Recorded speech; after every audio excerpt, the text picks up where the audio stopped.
March 5 ay ang ika-4 na taong anibersaryo ng pagpapasara ng ABS-CBN.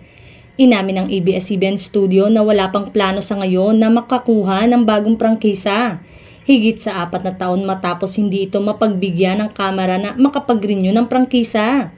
Bagamat bumabawi na ang network pagdating sa kita, mas prioridad nito ang mag-focus sa mga digital streaming at sa pakikipagsanib-pwersa sa iba't ibang platform. Nilinaw ni Katigbak na hindi raw ABS-CBN ang nag-initiate ngayon ng panukala sa Kongreso, kundi ang Makabayan Bloc sa Kongreso. Tila prioridad ng ABS-CBN ang iba nitong initiative pagdating sa partnership sa ibang TV network at pagpapalabas ng ABS-CBN content sa iba't ibang digital streaming platform para madumbalik ang tagumpay ng dating broadcast giant. Unti-unti na raw nakakabangon ng ABS-CBN mula sa pagkakalugmok nito sa hinang kawalan ng bagong prangkisa. Sa annual shareholders meeting nang iniulat na ng ABS-CBN President at CEO na si Carlo Katigbak na gumaganda na muli ang kita at benta ng Kapamilya Network ngayon. Kaya nanumbalik ang gumagandang kita at benta ng ABS-CBN dahil sa paglikha ng magagandang programa at pagsasaere nito sa iba't ibang platform at network sa Pilipinas at sa buong mundo. Dagdag niya, tuloy pa rin ang partnership ng ABS-CBN sa ibang network gaya ng GMA7, TV5 at A to Z.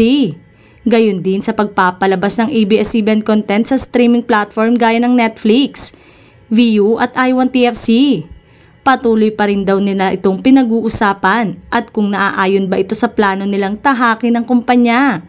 Aniya, the filing of a franchise bill is initiated by a member of Congress, not by ABS-CBN. Kahit wala na sa Free TV, nananatiling aktibo sa online platform ang ilang programa ng network. Maaalalang sa pagtatapos ng pagdinig noong July 10, 2020, tuluyan ang pinatay ng Kongreso sa botong 70-11-2-1 ang aplikasyon ng istasyon. Malaki ang lamang ng yes votes sa no votes. Ibig sabihin nito, tuluyan ang ibinasura ng House Committee on Legislative Franchises ang renewal application ng ABS-CBN Network ng kanilang prangkisa. Ang yes vote ay pabor na hindi bigyan ng bagong prangkisang istasyon. Ang no vote ay pabor na bigyan ng bagong prangkisang istasyon. Hindi na naipadala sa plenaryo ng Kongreso ang mga panukalang batas tungkol sa franchise renewal ng ABS-CBN. At doon na rin nagtapos ang pagdinig ng Kongreso sa aplikasyon ng ABS-CBN para sa panibagong prangkisa. Kung mabibigyan man ng panibagong prangkisa ng Kongreso ang ABS-CBN, saan kayang frequencies sa TV at radio mapapanood ang bagong ABS-CBN?